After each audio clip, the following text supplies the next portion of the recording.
여호수아 6장 1절에서 11절까지의 말씀 나같이 한 목소리로 합독하시겠습니다.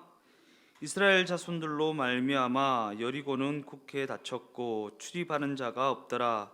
여호와께서 여호수아에게 이르시되 보라, 내가 여리고와 그 왕과 용사들을 내 손에 넘겨주었으니 너희 모든 군사는 그 성을 둘러 성 주위를 매일 한 번씩 돌되 엿새 동안을 그리하라.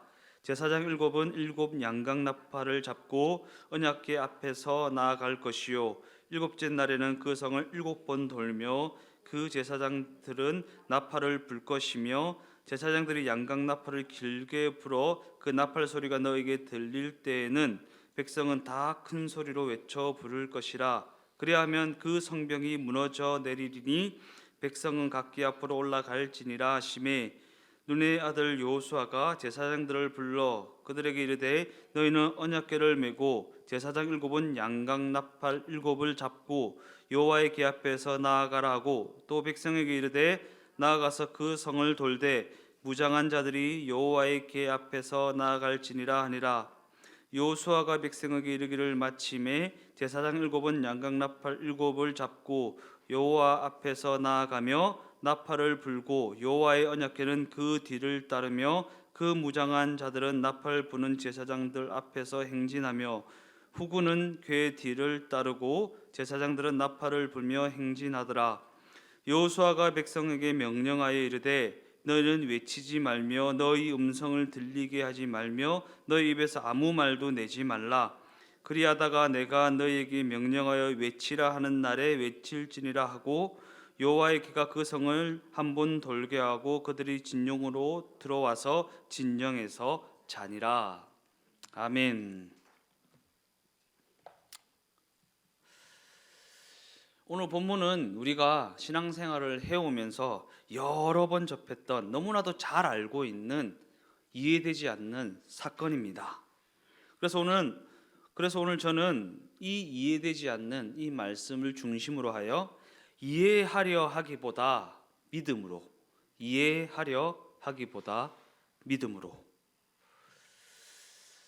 이러한 제목으로 함께 은혜를 나누어 보고자 합니다. 제가 미국에서 신학 공부를 할 때, 조직 신학 공부를 할 때 이제 삼위일체에 대한 부분을 배울 때 하나님, 예수님, 성령님 요 세 분이 한 분이고 같은 분이고 하나이다라는 이러한 부분을 이제 배우게 될 때 그 교수님께서 처음 들어오자마자 하시는 말씀이, 성경은 이해하려고 하면 안 되고 그냥 믿는 것이다 라는 말씀을 시작으로 수업을 시작했던 기억이 있습니다.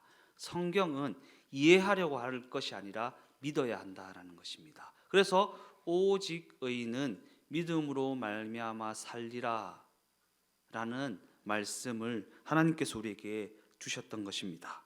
그러한 생각을 마음의 중심에 가지고 오늘 말씀을 시작해 보도록 하겠습니다. 여호수아 1장을 시작으로 하여서 지금까지 살펴봤던 내용을 정리해 보면 하나님께서 하신다라는 주제가 일관되게 흐르고 있다는 것을 우리는 알 수 있습니다. 그 내용을 간단하게 요약해 보면, 여호수아는 모세를 뒤이어서 얼떨결에 지도자가 되었지만 요단강을 앞에 두고 두려움에 사로잡혀 여러 가지 근심과 여러 가지 걱정 가운데 있었습니다. 하나님께서는 두려움에 사로잡혀 있는 여호수아를 향해 두려워 말라, 강하고 담대하라, 내가 너와 함께 할 것이다 라는 약속을 해주시며 그를 위로해 주셨습니다. 그러는 가운데 그들은 건널 수 없을 것만 같았던 그 요단강을 오직 하나님의 은혜와 하나님의 방법을 의지하여서 건너게 됩니다. 그들의 실력이 아닙니다. 하나님의 은혜와 하나님의 이해할 수 없는 방법으로 말미암아 그 불가능의 강을 건너게 되었다라는 것입니다. 어린 양 예수를 상징하는 언약궤는 제사장들의 어깨에 메어져서 요단강 한복판에 위치했고, 그 언약궤의 위치로 말미암아 그들 백성들은 그 요단강을 마른 땅과 같이 건너게 되었습니다. 그런 후에 이제는 됐다 싶은 상황이 다가왔지만, 됐다 싶은 상황이 무엇입니까? 대적의 전이상실, 그냥 쳐들어가기만 하면 되는 그런 상황이 왔다 싶었는데, 하나님께서는 이해할 수 없는 그 타이밍에 할례를 명하셨습니다. 그 할례의 의미가 무엇이었습니까? 이제는 나 자신의 실력과 나 자신의 힘을 의지하여서 살아가는 것이 아니라 오직 하나님의 힘으로 말미암아, 예수님의 동행하심으로 말미암아 그 힘을 의지하여 살아가겠다라는 다짐을 받아내는 것이었습니다. 이제는 내 실력과 내 노력으로 살지 않겠습니다. 예수님께서 동행하셔서 인도해 주시면 그 인도하심에 순종함으로 말미암아 나아가겠습니다라는 그 다짐을 받아내는 것이었습니다. 그러는 가운데 여리고성 전쟁을 앞두고 있는 여호수아 앞에 한 사람이 나타나서 칼을 빼들고 길을 가로막고 서 있었습니다. 여호수아가 그에게 묻습니다. 당신은 우리를 위합니까? 우리의 대적을 위합니까? 우리는 이 질문을 통해 그동안 이스라엘 백성들이 40년이라는 그 엄청난 기간을 왜 광야에서 방황하며 돌아다녀야 했는지 그 이유를 짐작할 수 있는 것입니다. 과연 하나님이 그 삶의 주인이신가? 아니면 하나님을 그저 램프의 요정 지니와 같이 도우미에 불과한 것으로 여기는 것인가? 그저 내 소원을 이루어주고 내 꿈을 이루어주고 내 사업을 잘 되게 하고 그냥 나를 어떻게 도와주는, 나의 어떠함을 위해 존재하는 그러한 도우미에 불과한 것으로 여기며 살아가고 있는가?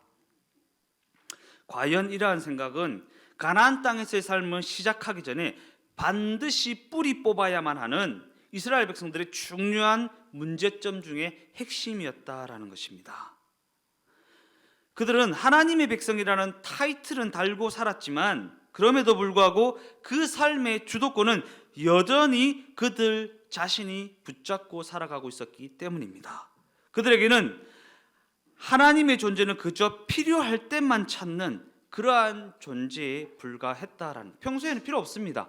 문제가 생겼을 때만 위대한 힘을 가지신 하나님의 도움이 필요했다라는 것입니다.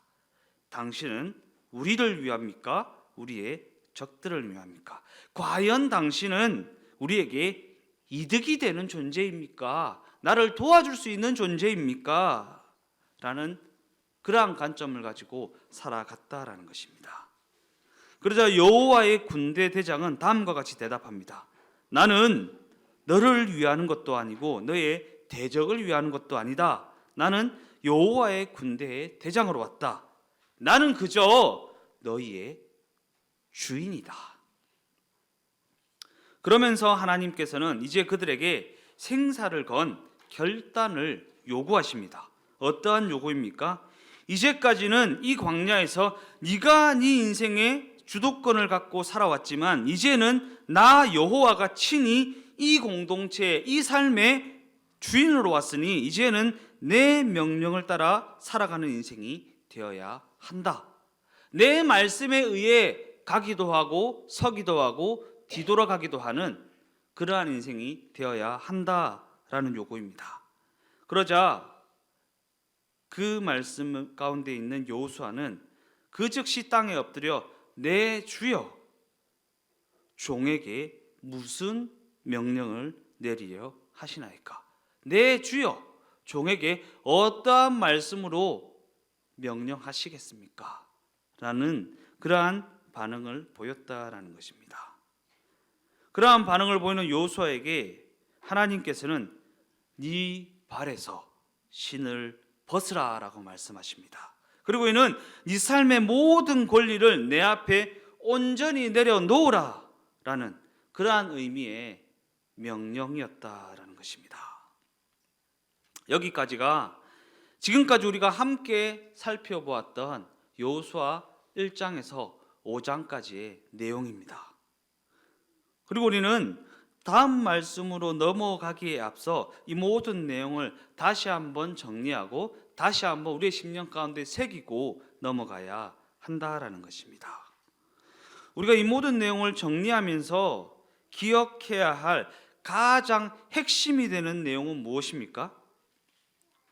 우리가 예수님을 진정으로 믿고 예수님을 진정으로 사랑한다고 한다면 예수님을 나의 필요를 따라 무엇인가 필요할 때만 찾고 무엇인가 필요할 때만 이용하는 그러한 신앙생활을 해서는 안 된다라는 것입니다.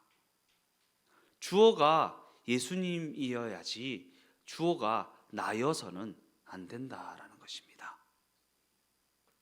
예수님 앞에 우리의 모든 권리와 책임을 온전히 내려놓고 예수님을 내 인생의 주인으로 모시고 그 다스림 가운데로, 그 인도하심 가운데로, 그 동행하심 가운데로 들어가야 하는 것입니다.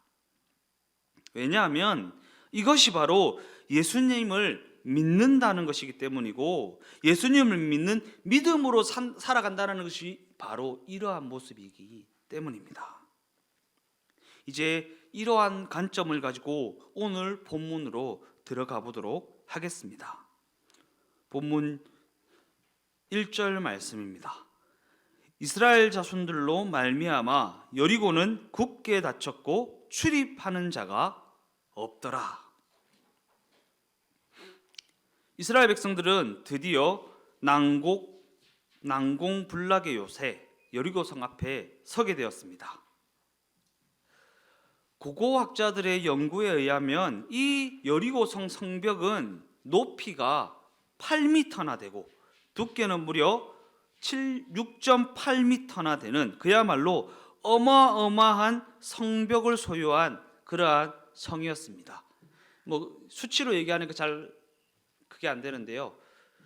8m 정도 된다 하면 한 3층 건물 정도 되고 두께가 6.8m다라고 하면 저 벽에서 이 벽까지 정도. 내가 아침에 와서 한번 재봤거든요. 한 7m 정도 되더라고요.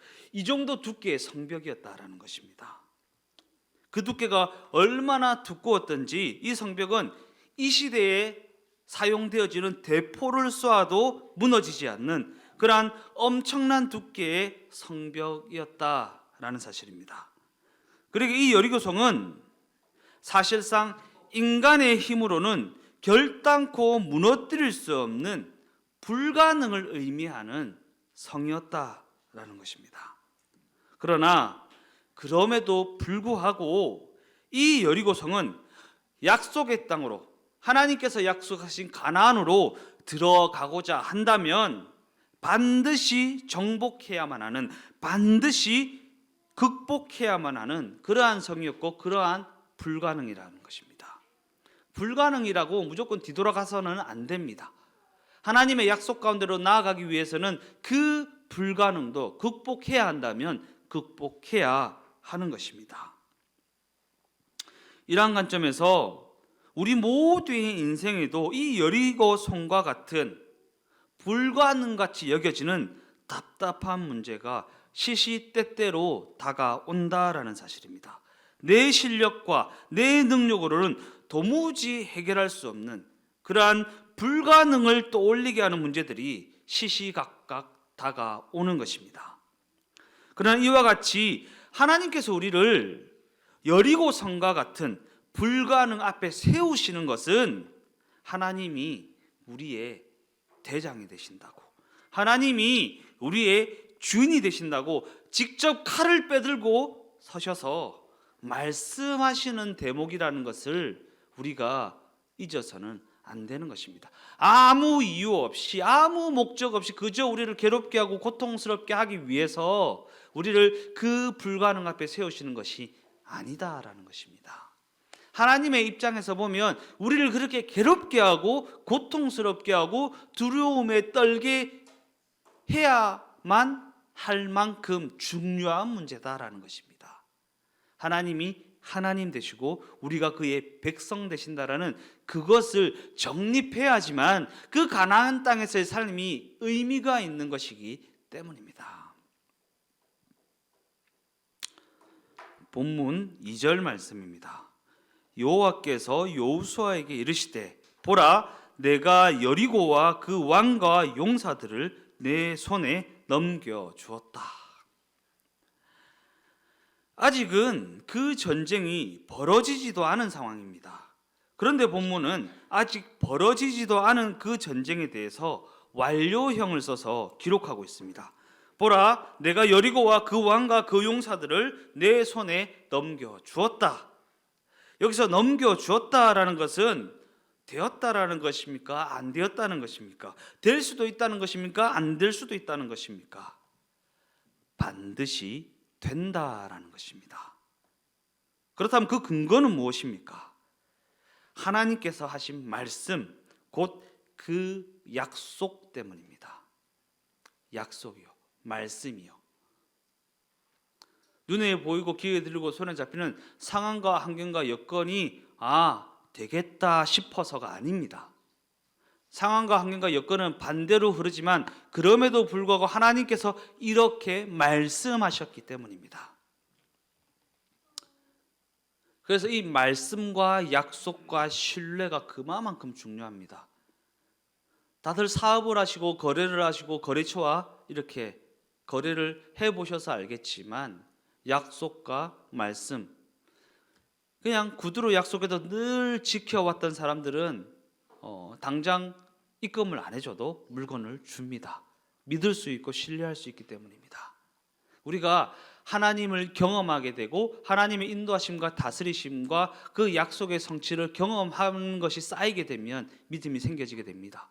눈에 보이지는 않지만 귀에 들리지는 않지만 손에 잡히지는 않지만 하나님의 말씀은, 하나님의 약속은 반드시 이루어진다라는 것을 경험하게 되면 그때부터는 눈에 보고 귀에 들고 손에 잡히는 상황과 한계가 여건에 의해서 좌지우지 되는 것이 아니라 그 약속의 말씀을 믿는 믿음으로 말미암아 선택하고 결정하여 나아갈 수 있다라는 것입니다. 그래서 머리로만 아는 것과 실제로 경험하여 아는 것은 완전히 다른 문제다라는 것입니다.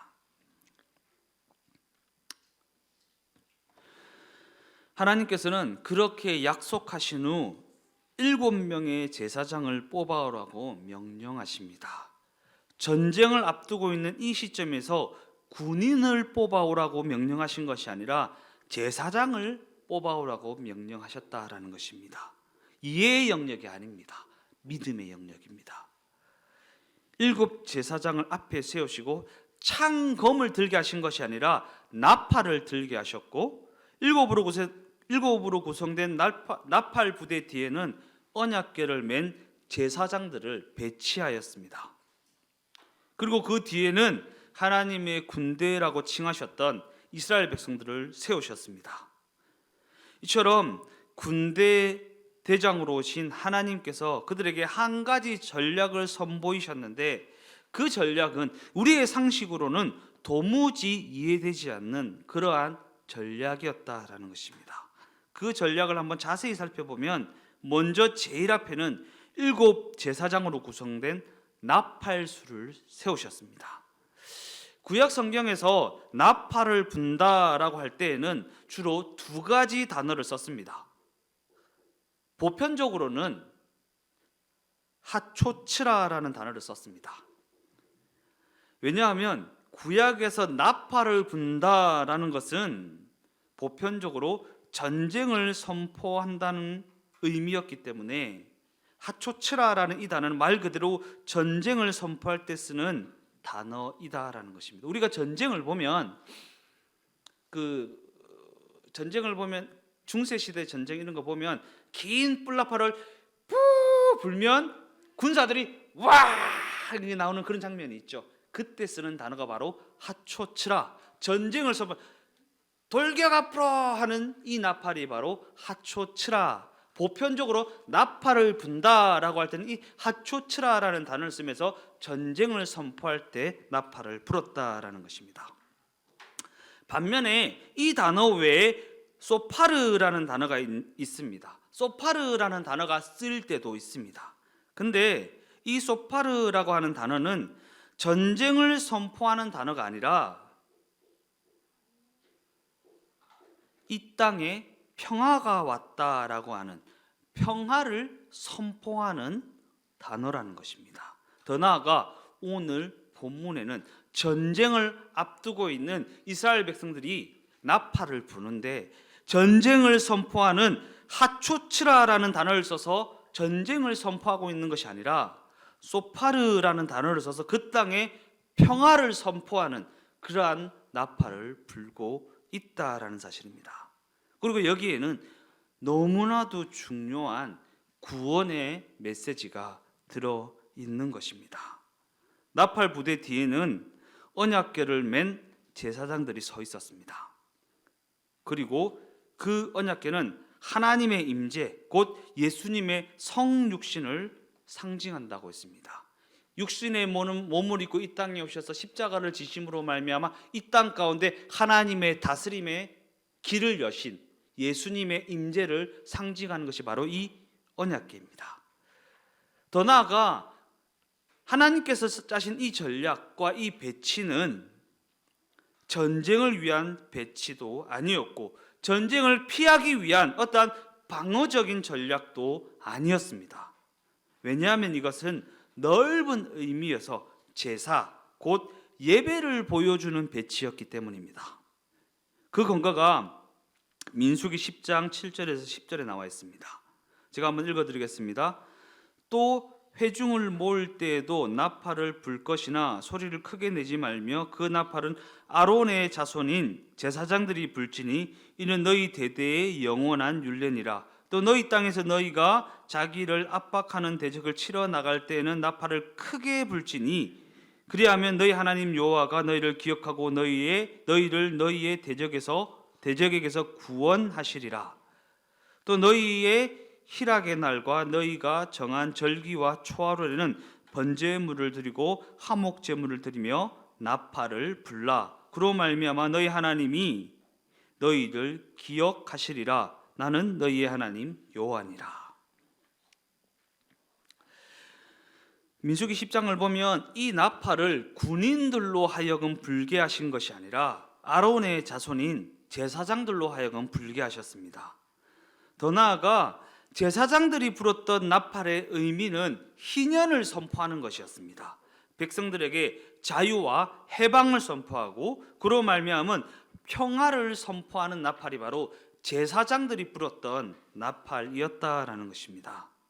그런데 여기서 말하는 평화는 어떠한 정치적인 평화나 경제적인 평화나 힘의 균형을 의한 균형에 의한 그러한 평화를 말하는 것이 아니라 이 땅의 모든 죄가 끊어지고 악의 세력이 물러가고 어둠의 저주가 떠나가는 영적인 평화를 의미하고 있다라는 것입니다. 그래서 예수님께서 이 땅에 육신의 몸을 입고 오셨을 때 천사들은 이렇게 찬양하였습니다. 누가복음 2장 14절 말씀입니다. 지극히 높은 곳에서는 하나님께의 영광이요 땅에서는 하나님이 기뻐하신 사람들 중에 평화로다. 여기서 말하는 평화는 우리가 흔히 생각하는 것처럼 물질이 넉넉해지거나 환경이 든든해지는 육신적인 평화를 말하는 것이 아니라 하나님의 독생자 예수 그리스도께서 이 땅에 육신의 몸을 입고 오실 때 임했던 영적인 평화를 의미한다라는 것입니다. 즉 우리의 영혼이 모든 죄로부터 자유케 되는 평화, 곧 흑암의 권세에서 자유함을 얻게 되는 그러한 영적인 평화를 말한다라는 것입니다. 그래서 제가 기도할 때 항상 그렇게 기도하는 거예요. 하늘의 신령한 복과 땅의 기름진 복. 하늘의 신령한 복과 땅의 기름진 복. 하늘의 신령한 복이 뭐예요? 하나님과의 관계가 회복되고 예수님과 동행함으로 말미암아 그 삶이 하나님과의 관계 속에서 살아가는 삶이 되어져야만 땅에서의 기름진 복도 의미가 있는 것이기 때문입니다. 그냥 이 땅에서 잘 먹고 잘 살려면 왜 예수 믿습니까? 왜 예수 믿습니까? 그저 무명사 찾아가셔서 1급 공무원 합격되시고 대기업에 합격되시고 하면 이 땅에서 잘 먹고 잘 살 수 있죠. 근데 우리가 믿는 기독교 신앙은 그러한 신앙이 아니라 예수님과의 관계가 잘 됨으로 말미암아 예수님의 인도하심을 따라 그 삶에 영적인 열매, 성령의 열매가 풍성히 맺어짐으로 말미암아 그 삶이 하나님 앞에서 의미 있는 인생이 되어지는 것, 그저 잘 먹고 잘 사는 것이 아니라 하나님 앞에서, 예수님 앞에서 의미 있는 삶이 되어지는 것, 그것이 진짜 축복이라는 것이 알게 되어지는 것, 그것이 기독교 신앙을 가진 신앙인의 모습이라는 것입니다. 그러한 관점에서 우리 모두는 예수님을 믿는다라고 하면서도 여전히 염려와 근심과 걱정에 매여서 살아가는 경우가 너무나도 많이 있다라는 사실입니다. 그런데 그 모든 염려와 그 모든 근심과 그 모든 걱정의 시작점이 어딘지를 발견하고 따라가 보면 결국에는 자기애, 곧 자기 자신을 더욱 사랑하는 죄의 문제에서 비롯되었다라는 사실입니다. 우리가 창립 예배 때 살펴보았잖아요. 죄가 무엇인가? 예수님보다 나를 더욱 사랑하는 것. 예수님을 더욱 사랑하면 그 삶에 근심과 걱정과 염려가 있을 수가 없다라는 것입니다. 그런데 나를 더 사랑하다 보니까 자기 애에 매여서 살아가다 보니까 근심이 생기고 걱정이 생기고 염려가 생긴다라는 것입니다. 우리의 모든 염려와 근심과 걱정의 시작점은 자기를 더 사랑하는 자기애라는 죄에서 비롯되었다라는 사실을 우리가 기억해야 하는 것입니다. 그러기에 겉으로는 아무리 평화롭게 보인다 하더라도 예수님의 십자가로 말미암은 평화가 아니라면, 예수님의 십자가로 말미암은 가치의 변화가 일어난 것이 아니라면 그것은 가짜 평화에 불과하다라는 것입니다. 반면에 예수님의 십자가를 대면한 사람, 그 생명의 역사를 경험한 사람은 삶의 가치가 완전히 달라지고, 삶의 가치가 완전히 달라졌기 때문에 그 삶의 원리가 완전히 달라지는 변화의 역사가 나타나게 되어 있다라는 것입니다. 언제 어떻게 그러한 변화의 역사가 나타나게 되는 것입니까? 예수님의 십자가로 말미암아 가슴 깊은 곳에 여리고 성과 같은 모든 죄악의 도성이 무너지는 날, 그러한 변화의 역사가 일어나게 된다라는, 삶의 모든 영역에 예수님보다 나를 더 사랑했던 그 성벽이 무너져야 하는 것입니다. 지난주에 우리가 말씀 나눔 시간에 나누어 봤던 것처럼 천국은 침노하는 자의 것이다. 천국을 침노해 나가야 한다니까 막 내가 투쟁하고 전쟁해서 천국의 땅을 막 이렇게 쟁취해 나가는 것이 아니라 내 삶의 모든 영역에 내 권리와 내 책임이 내려지는 날, 그곳을 예수님께서 다스려 주심으로 말미암아 그것 또한 천국이 되는 역사가 우리의 삶 가운데 나타나게 된다라는 것입니다. 그리고 이러한 자유와 이러한 평화를 경험한 사람은 어떠한 상황 가운데서도 염려하거나 걱정하거나 근심하는 것이 아니라 담대함을 가질 수 있고 그 삶에는 두려움이 사라지는 놀라운 역사가 일어나게 되는 것입니다. 그런 관점에서 오늘 본문은 그 무엇보다 먼저 이러한 자유와 평화를 선포하는 나팔을 언급하고 있습니다. 그 나팔을 통해 전쟁을 선포하는 것이 아니라 언약궤가 상징하고 있는 어린 양 예수의 십자가로 말미암아 이 여리고 성에도, 이 여리고 성과 같은 내 10년 가운데도 하나님의 통치가 시작되었다라고 하는 평화의 나팔을 언급하고 있다라는 것입니다. 더 나아가 이 전쟁은 예수님께서 이미 이기신 전쟁이기 때문에 우리는 그저 예수님의 뒤를 따라가기만 하면 되는 그러한 전쟁을 하고 있다고 말씀하고 있는 것입니다. 그러한 관점에서 하나님께서는 그들에게 어떠한 명령을 내리셨습니까? 그저 침묵하는 가운데 예수님을 상징하는 언약궤를 그저 뒤따라가기만 하면 된다라는 명령입니다. 그러나 사실 우리 인간은 너나 할 거 없이 근본적으로 불평과 불만이 많은 존재입니다. 그리고 그 모든 불평과 그 모든 불만은 하나님의 명령에 대한, 하나님의 말씀에 대한 불신에서부터 시작되었다라는 사실을 우리가 기억해야 하는 것입니다. 뭔가 내 생각과 맞지 않으면 불만이 쌓이게 되고, 뭔가 내 기준에 맞지 않으면 불평을 쏟아내게 되는 것입니다.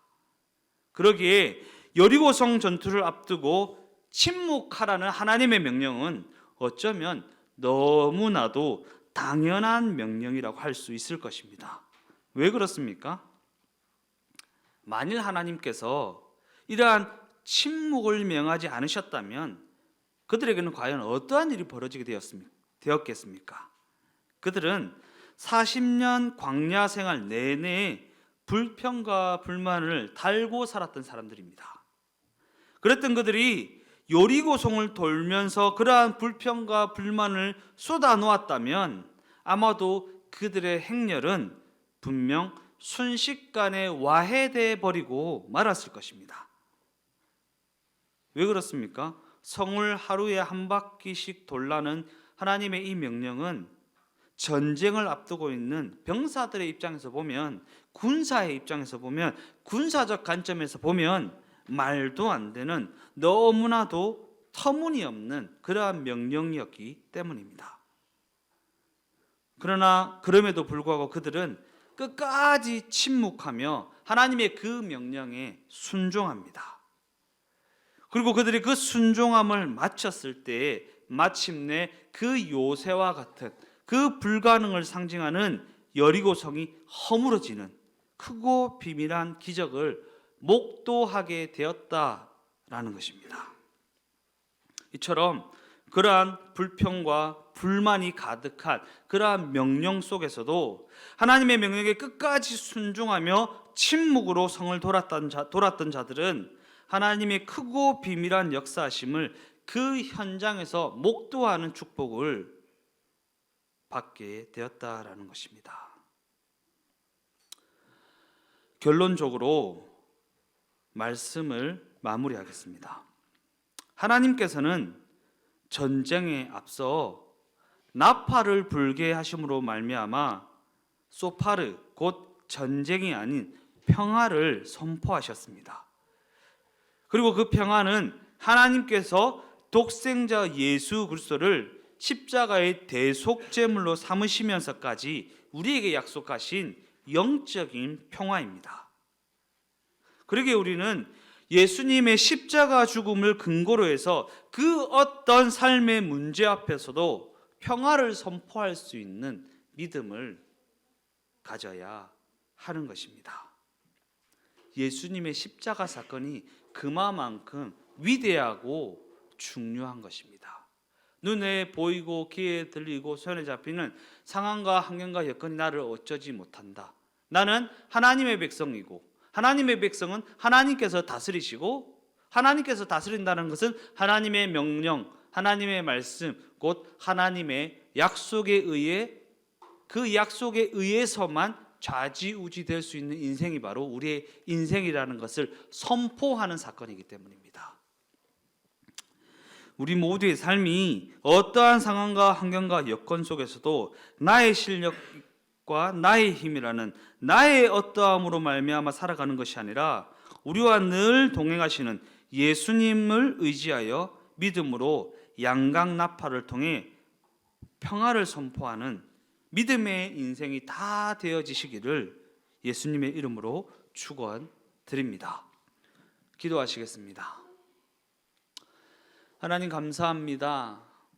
오늘도 우리 주동행교회와 동행하셔서 말씀하여 주시고 이 땅에서의 삶을 눈에 보이고 귀에 들리는 상황과 환경과 여건을 의지하여 살아가는 것이 아니라 이해되지는 않지만 우리에게 약속하신 약속의 말씀을 믿는 믿음으로 말미암아 살아갈 수 있도록 우리를 이끌어 주시니 감사를 드립니다. 그러나 그럼에도 불구하고 우리는 연약하여서 상황 앞에 설 때, 환경 앞에 설 때, 여건 앞에 설 때에 눈에 보이고 귀에 들리고 손에 잡히는 그 어떤 것들 때문에 흔들리고 두려워하고 그것에 의해 좌지우지 될 때가 너무나도 많이 있습니다. 그 상황 가운데, 환경 가운데, 여건 가운데 예수님께서 동행하여 주셔서 흔들리고 두려워하는 우리를 붙들어 주시고 두려워 말라고 말씀하여 주시고 예수님의 인도하심을 따라 믿음의 발걸음을 내디딜 수 있는 믿음 또한 허락하여 주시옵소서. 우리의 믿음 없음을 불쌍히 여겨 주시고 우리가 동행하여 주셔서 주장하시고 주관하시고 인도하여 주시옵소서. 그래서 이 땅 가운데의 삶을 통해 예수님이 우리의 주인 되신다라는 것, 예수님이 주인 되신 삶이 어떠한 삶인지를 보여줄 수 있는 믿음의 삶이 다 될 수 있도록 함께하여 주시옵소서. 모든 것 주께 감사를 드리오며 예수님의 이름으로 기도드리옵나이다. 아멘.